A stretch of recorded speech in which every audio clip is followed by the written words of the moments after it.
Salut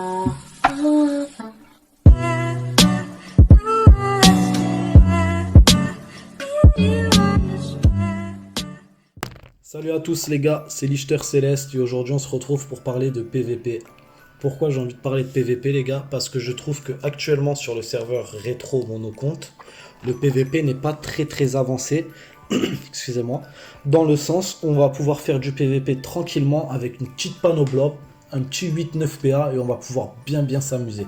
C'est ça que j'aime bien parce que vraiment je trouve que avec ces panneaux là, ces stuff et tout, il y a vraiment la technique qui est prise en compte. Vous voyez, tout le monde a à peu près le même stuff, donc la technique, elle est vraiment à prendre en compte.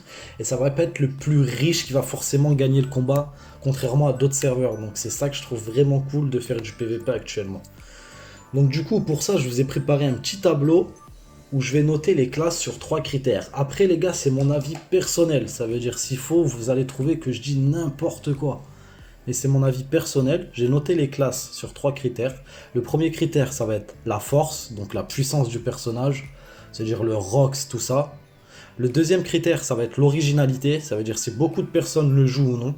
Et le troisième critère, ça va être la technique, si le personnage est compliqué ou pas à jouer. Donc ce petit tableau, je vais vous le montrer de suite, on va commencer par lequel? On va commencer, tenez, par le Yop. Alors voilà, le Yop, vous avez vu, je lui ai mis 5 étoiles en puissance. Une étoile en originalité et une étoile en technique. Pourquoi j'ai fait ça? Parce que le Yop, il est très fort, mais pour moi, je suis désolé, il est vraiment pas original, dans le sens où tout le monde joue des Yop sur 9PA, la plupart, et les autres c'est des cras. Et il est pas très technique, un Yop c'est pas compliqué à jouer, vous allez faire bon, tempête, et voilà. Il n'y a rien de compliqué à jouer dans un Yop, c'est pas très technique. Après attention les gars, je ne critique pas le Yop. Désolé les Yop Feu, je vous critique pas, je dis juste que ça manque d'originalité. Après le Yop Feu est très fort. Si vous voulez commencer le PVP, vous connaissez pas trop les techniques et tout. Le Yop vraiment il est top hein, parce qu'il rox de malade. C'est direct avec une petite panneau blob. Vous mettez quoi au Yop? Vous mettez panneau blob. Moi avant j'avais un Yop Feu, j'avais mis panneau blob, coiffe BR, Godrod, Gelano, capot d'indo. Et là, vous allez être en 9 PA et 5 PM, vous allez faire un gros bordel. 4 PM, pardon, si la panneau blob donne pas de PM. 9-4 et vous faites gros bordel, gros rocks. Hein. Donc voilà le Yop pour ces notes. Donc moi, c'est une classe que je jouerai pas parce que je vous ai dit, hein, j'aime pas le manque d'originalité. J'aime beaucoup les persos qui sont originales et techniques, surtout la technique. Et le Yop, pour moi, il est vraiment pas assez technique, donc ce serait vraiment pas une classe que je jouerais.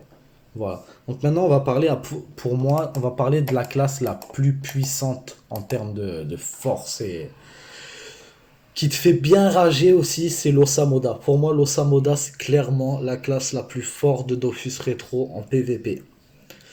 Alors, c'est vraiment la plus forte, mais pour moi, c'est aussi la moins technique et la moins originale du jeu. Un Osamoda, c'est vraiment pas technique dans le sens où vous posez vos invoques et vous vous éloignez du gars et c'est vos invoques qui font tout le taf. Donc vraiment c'est une classe que je jouerai pas parce que je trouve vraiment qu'un manque de technique. Après l'avantage de l'Ossa si vous voulez le jouer c'est que bon je vous ai dit déjà ils sont hyper forts. Et le deuxième avantage c'est que la panneau va vraiment pas coûter cher parce que vous n'êtes pas obligé de prendre des stuffs, vous avez besoin d'intelligence, de force ou quoi vous voyez. Vous avez juste besoin d'intel. C'est-à-dire vous pouvez mettre 2 anneaux de satisfaction déjà boum, 2 PA en plus. Donc c'est ça qui est bien sur l'Ossa. J'hésitais au début de serveur à m'en faire un parce que je me suis dit ouais le stuff il doit vraiment pas être cher. Mais après je me suis dit non, ça manque trop de technique. En plus les combats ils durent 1000 ans. Donc c'est vraiment pas une classe que je ferais. Donc voilà pour l'Osamoda. Maintenant on va venir sur l'Enutroph. Alors l'Enutroph franchement si un mec fait un Enu en PVP je trouverais ça trop classe. Après, pour moi, je suis désolé, mais les nus dans les niveaux 60, peut-être 80 parce que vous avez la massacrante, mais niveau 60, ça fait pas beaucoup de dégâts. C'est pas la petite pelle du jugement qui va faire mal. J'ai pensé peut-être un Enu feu qui pourrait être pas mal. Mais bon, voilà, pour moi, en termes de puissance, les nus, je le laisse à une seule étoile. En originalité, je lui mettrais 3 étoiles parce que franchement, ça me ferait vraiment kiffer de voir un Enu PVP level 60. Je trouverais ça trop original. Et en termes de technique, j'ai mis 2 parce que un Enu, ça reste pas très technique, quoi. Si vous jouez un Enu, le but, ça va être de jouer loin du gars, en lui retirant des PM avec maladresse, pelle du jugement. Et voilà, le truc n'est pas très technique. C'est-à-dire, plus vous vous éloignez du gars, plus vous êtes safe. Je trouve ça plus technique un crack qu'un Enu. Vous voyez, même si c'est le même style de jeu, je trouve plus technique le crack, quand même. Mais l'Enu est beaucoup plus original. L'Enu, il est vraiment cool, là. C'est vraiment original. Donc maintenant on va venir sur le Sadida. Alors le Sadida, vous avez vu, je lui ai mis une seule étoile en puissance, 3 en originalité et 2 en technique. Alors pour moi le Sadida c'est clairement un Osamoda en moins bien si on veut jouer en PvP. Dans le sens où si on veut jouer un Sadi en PvP, il va falloir avoir beaucoup d'invoques. Les invoques vraiment c'est ça qui vont faire le taf je pense si vous voulez jouer Sadi. Et après le truc c'est que je pense que ça tape pas très fort quoi, parce que les invoques ils tapent pas, donc faut taper à la ronce ou la ronce multiple, là peut-être l'arme, mais niveau 60. Au niveau je pense que c'est fort, au niveau je pense que c'est honnêtement c'est très très fort. Et moi là je vous fais une vidéo pour du niveau 60, et je pense que niveau 60 le Sadji n'est pas foufou. Après il est original, hein, mais voilà, le Sadji je pense, je déconseille. Je déconseille Sadji dans le PvP niveau 60. Maintenant, on va venir sur le panda. Le panda, c'est une classe que j'ai jamais joué, mais que je trouve vraiment cool. Déjà, ils sont le style du mec alcoolique, tout, je kiffe le délire. Après, le panda, attention, ça fait quand même pas mal de dégâts. Je lui ai mis 2 étoiles en puissance parce que je trouve qu'ils ont des sorts qui font pas mal de dégâts, comme point explosif. Je me rappelle de ça, il y a une dizaine d'années, il y avait un panda PVP quand je jouais à l'époque, qui jouait son panda avec point explosif, je crois que c'était ça, parce que je suis désolé, mais je connais pas vraiment les sorts du panda. Et il faisait super mal, hein. Il faisait super mal. Donc le panda, je pense qu'en PvP, ça peut être très fort si vous jouez bien votre classe. Moi, je la jouerai pas perso parce que j'ai jamais joué le panda, mais je pense que c'est une classe qui peut être vraiment forte. Vraiment, le panda, c'est... Faut s'attarder dessus, faut s'attarder dessus. En originalité, du coup, je lui mets 3, parce que je trouve que c'est très original. Et en technique, je lui mets 4. Pour moi, c'est trop technique un panda. Tu peux porter, tu peux jeter, t'as les invoques, tu dois te mettre sous, tu dois t'enlever. C'est trop technique, c'est trop stylé un panda. Vraiment, je vais peut-être m'attarder dessus. Vous voyez là, parler du panda et tout, ça me donne peut-être envie de me faire un petit panda PVP et voir ce que ça pourrait donner. Vraiment que ça pourrait être sympa. Et hop, on passe au suivant et on arrive sur le SRAM. Alors le SRAM, pour moi, c'est quand même vraiment puissant, le SRAM. Après, niveau 60, j'ai des doutes. J'ai des doutes sur le niveau 60 du SRAM. Bon, niveau 100, le SRAM, c'est mortel. Avec attaque mortelle, piège mortel, hein, ça va vraiment faire mal. Mais niveau 60, moi, j'avais pensé peut-être même le monter 70 et faire un SRAM R avec les poisons et arnaques. Je pense vraiment que ça pourrait être fort parce que ça pourrait bien brain les cras qui sont tout le temps là à pousser les gars à prendre de la distance. Et ça pourrait bien brain peut-être aussi les sacris, parce que les sacris, ils auraient peut-être pas beaucoup d'agi avec le double. Je sais pas, le SRAM, vraiment, je pense que c'est un truc qu'il faudrait tenter en PvP. J'en ai pas vu encore sur mon serveur, mais j'aimerais bien voir ça. Moi, je pense que ça pourrait être vraiment pas mal, SRAM R, niveau 70.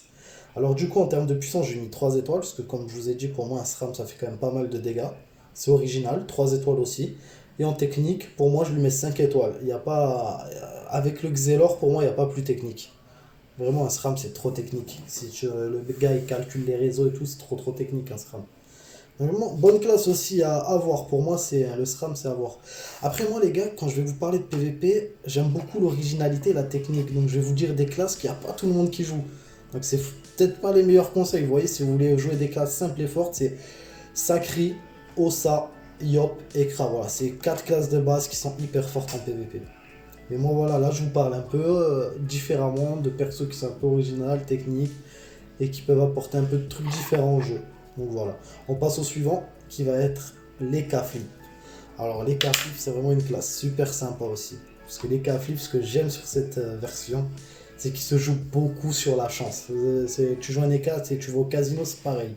Entre les roulettes et tout, c'est vraiment sympa un EK Flip. Donc en termes de puissance, je lui mets 4 étoiles. Pour moi, un EK Flip, ça tape très fort. Moins fort quand même qu'un Yop, et ça tape très fort. En originalité, je lui mets 5 étoiles. Ça serait trop original de voir un EK qui joue vraiment, vous voyez, genre... Pas un EK full coup critique, bluff, vous voyez, mais un EK qui va jouer sur la chance, ou il va jouer sur les roulettes, les trucs comme ça. Je trouverais ça vraiment sympa. Et en technique, je lui mets 3 étoiles. Ça, c'est technique un EK quand même. C'est moins technique que certaines classes, mais c'est quand même plus technique. Avec les bons du félin, pareil, vous pouvez pousser les gars, vous pouvez enlever de la PO, vous avez besoin de coups critiques. L'EK est assez technique. Alors, moi, si je devrais faire un EK PVP, perso, je le ferais feu avec, en 8 PA avec Top Cage et Langue Rappeuse. Parce que ce qui est bien si vous faites un EK feu, c'est que déjà tout ou rien et pile ou face, ça va vous soigner quand vous allez le faire sur vous. Donc ça c'est sympa parce que ça apporte un petit soin. Et Top Cage et Langue Rappeuse, ça fait des gros dégâts. Le gros problème, si vous faites un EK PVP feu, c'est que les cras ils vous font œil de taupe et vous faites plus grand chose. Vu qu'il y a beaucoup de cras, c'est ça qui est dommage. Voilà, allez, on passe au suivant, c'est parti. On arrive sur l'Eni Ripsa, une de mes classes préférées. J'ai vraiment hésité longuement, je parlais avec un ami où j'ai vraiment hésité à faire un Eni haut en PVP. Avec Mot Vampirique, j'en avais un à l'époque, mais c'était déjà l'époque où il y avait Molotov qui était sorti. C'est-à-dire le sort haut, il tapait vraiment fort. Là, je sais pas si ça vaut le coup, vous voyez. Même s'il se soigne un peu, je sais pas. Mais vraiment, là, j'hésite vraiment, vous voyez, c'est la classe avec le Sacrieur que j'hésite vraiment à me faire en PVP. C'est les deux classes là, je me dis putain, un bon Enion là, ça pourrait être sympa. Donc en termes de puissance, j'ai mis 3 étoiles parce que pour moi, ça fait des dégâts, mais moins qu'un Yop, qu'un Eka ou quoi. Mais ça fait quand même pas mal de dégâts. Attention, ne pas sous-estimer les dégâts d'un Eni O ou un Eni R. Hein. Attention. Pour moi, c'est très original. J'en ai pas vu encore d'Eni PVP, j'en ai vu aucun. Donc pour moi, ça reste très original. Et en termes de technique, je lui ai mis 2 étoiles dans le sens où l'Eni n'est pas très technique. Il va être quand même plus technique qu'un Yop. Mais bon, le but de l'Eni aussi, c'est de taper. Hein. Voilà, taper, de soigner, c'est pas très technique. Il n'y a pas beaucoup de déplacement, tout ça. Mais c'est une classe que j'adore. Vraiment, l'Eni, je kiffe cette classe. Alors, on passe au Xelor. Alors, pour moi, le Xelor, c'est une classe que j'ai jamais jouée, mais que j'aimerais trop savoir bien jouer. Le Xelor, il a trop la classe. Le Xel, vous avez vraiment la classe. Dans le sens où ça va retirer des PA, ça va se téléporter, ça roll back, c'est vraiment la classe. Déjà dans Wakfu, le Xelor c'est le plus classe. Alors vraiment pour moi les Xelor c'est très stylé. Alors par contre j'en ai jamais joué parce que ça me donne mal au crâne. C'est vraiment pour moi c'est le perso le plus technique du jeu. Si j'aurais pu lui mettre, je lui aurais mis 6 étoiles. C'est vraiment le Xel est très technique. Donc je lui en ai mis 5. J'ai mis 3 étoiles en originalité parce que j'en vois quand même quelques-uns. J'en vois pas mal qui jouent des Xel. Et en termes de puissance je lui mets 4 étoiles. Un Xel ça fait très mal. Attention, pas sous-estimer les dégâts du Xel. Hein. Xel très fort, si vous savez jouer des Xel, orientez-vous sur un bon Xel PVP, je pense que ça peut bien casser des gueules. Hop, on passe à pour moi une des meilleures classes du jeu, mais qui a un gros défaut dont je vais vous parler, ça va être le Feka. Alors vous avez vu le Feka en puissance, j'ai mis 4 étoiles. Le Feka fait de gros dégâts, que ce soit les glyphes, les attaques nuageuses, les retours du bâton, tout ça. Il fait des gros dégâts. En termes d'originalité, j'ai mis 4 étoiles, j'en ai vu aucun en PVP en ce moment. J'en ai vu en PVE, mais j'en ai pas vu en PVP. Et en termes de technique, je lui mets 3 étoiles. Parce que pour moi, le Feka est quand même assez technique. Où il va pouvoir voler de la chance, il va pouvoir voler de l'intelligence. Non, je crois pas qu'il vole de l'intel, mais je crois qu'il vole de la chance, il vole de la terre. Donc il est quand même assez technique le Feka, même les glyphes et tout. C'est sympa. Mais le gros défaut du Feka pour moi, c'est qu'il faut beaucoup de Kama pour avoir un Feka opti. Car vous avez trop besoin de monter tous les sorts. C'est-à-dire, un Feka, vous allez avoir besoin de toutes les armures, vous allez avoir besoin d'attaques nuageuses, vous allez avoir besoin de retour du bâton pour voler les stats de l'adversaire. Pour moi, le Feka, c'est ça, son défaut, c'est qu'il faut trop monter de sorts. Si vraiment on pouvait monter tous les sorts tranquilles, je vous aurais dit, les gars, go Feka, c'est trop puissant. Le truc, c'est que si vous n'avez pas beaucoup de Kama, vraiment, ne faites pas un Feka, parce que vous allez avoir besoin de trop de sorts et ça va vous casser la tête. Mais attention, le Feka, très bonne classe. Et on passe à la suivante, on arrive sur le Sacrieur, ma classe préférée sur Dofus. Tous les Dofus confondus, que ce soit le 2.0, le Dofus Rétro, j'ai toujours kiffé les Sacrieurs en PVP, j'ai toujours kiffé cette classe. Alors en termes de puissance, je lui ai mis 5 étoiles, pour moi le Sacri, il a des très gros dégâts, il peut vraiment faire le poids avec un Yop ou avec qui vous voulez. En termes d'originalité, je lui mets que 2 étoiles parce que pareil, c'est pas très original. Beaucoup de gens font des Sacrieurs en PVP, c'est connu. Et en termes de technique, je lui mets 4 étoiles. Pour moi, le Sacri, c'est un perso quand même qui est vraiment technique. C'est ça que j'aime beaucoup chez cette classe. C'est qu'elle est très forte et qu'elle reste bien technique. Dans le sens où il va falloir cop, transpo des fois pour attirer le gars. Il va falloir mettre des invoques, que les invoques avancent vers le mec pour pouvoir l'attirer. Vraiment, c'est toute une technique de rapprocher le gars à son corps à corps. Donc c'est ça que je kiffe sur le Sacrieur. C'est vraiment ma classe préférée moi du jeu. Donc si vous aimez bien les Sacris les gars, faites un Sacri, c'est vraiment une très bonne classe. Hop, on passe au suivant, on passe au Kra, une des classes aussi encore les plus fortes avec le Sacri, le Yop et le Osa. Comme je vous ai dit, pour moi c'est les 4 classes les plus fortes. Alors le Kra en termes de puissance, je lui mets 5 étoiles, même s'il a certains sorts qui font pas beaucoup de dégâts comme Flèche d'Imo, il a la Flèche Punitive, la Flèche d'Expi qui font d'énormes dégâts. Le Kra fait très mal, il retire des PM, il retire des PA. Le Kra, faut le dire, il rend fou. C'est la classe contre qui on veut pas tomber.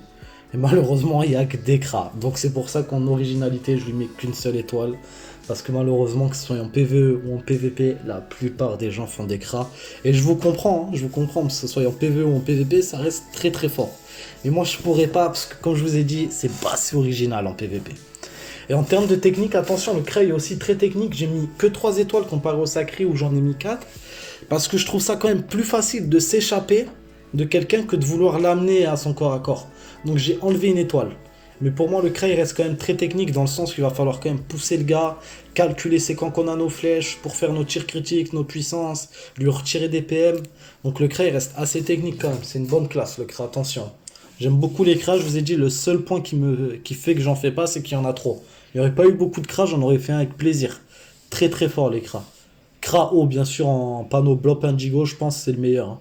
Panneau Blop Indigo, vous mettez pas mal de ça, et vous inquiétez pas les gars, puis ils arriveront pas trop à vous toucher. Pardon pour le petit bug. Donc voilà, je crois qu'on a fait le tour des 12 classes. Ce que j'ai fait pour faire un petit kiff, c'est que j'ai additionné les 3 critères sur lesquels j'avais noté les classes pour voir quelle classe aurait le plus d'étoiles. Après, ne vous fiez pas à cette addition parce que je vous ai dit, j'ai aussi noté sur la technique et l'originalité. Donc c'est pas parce qu'une classe va avoir beaucoup d'étoiles que c'est forcément la plus forte du jeu. C'est juste le petit kiff que j'ai voulu me faire pour vous faire une idée sur ces 3 critères qui seraient en tête. Donc voilà le graffeur. Donc vous avez vu, on a le Xelor en tête. Pour moi, j'ai mis le Xelor au-dessus de l'EK, même si j'en tous les deux 12 parce que le Xel est quand même plus stylé, je trouve. Et, excusez-moi, plus technique. En troisième, le Feka avec le SRAM. En quatrième, on retrouve le Sacri. Pareil, même pas, ils ont les 3 à 11. Après, on a Kra, Panda et Eni qui se retrouvent à 9 étoiles. Yop, Osa, 7 et 6. Et Saji et Nu, 6 étoiles. Donc voilà pour ce petit graffeur. Après, maintenant, je vais vous dire pour moi les 3 meilleures classes en PvP. En premier, je mettrai le Sacrieur. En deuxième, je mettrai le Kra. Et en troisième, je mettrai le Feka. Comme je vous ai dit, le gros défaut du Feka, c'est qu'il faut beaucoup de parchemin de sort. Mais pour moi, si on a les moyens, le Feka, c'est vraiment le plus fort. Le Kra, parce que ça rend vraiment fou sur le RAL. Et pour moi, le Sacri, parce que c'est vraiment trop classe et trop technique. Dommage que ce soit pas très original. Mais vraiment, pour moi, le Sacri, c'est la meilleure classe. Donc voilà les gars, j'espère que cette vidéo vous aura plu. Qu'elle vous aura un peu avancé. Après, je vous ai dit, c'est mon avis personnel. Peut-être que vous ne serez pas du tout d'accord avec moi. Donc vraiment, c'est que mon avis à moi. Après, je pense que beaucoup rejoindront aussi mon avis. Donc dites-moi en commentaire pour vous quelle classe serait la plus forte en PvP entre les niveaux 60 et 80. Et j'espère vraiment que ça vous a plu. Pensez à vous abonner, à lâcher un petit commentaire. Et je vous dis à bientôt pour une prochaine vidéo. C'était Lichter Céleste. Ciao les gars.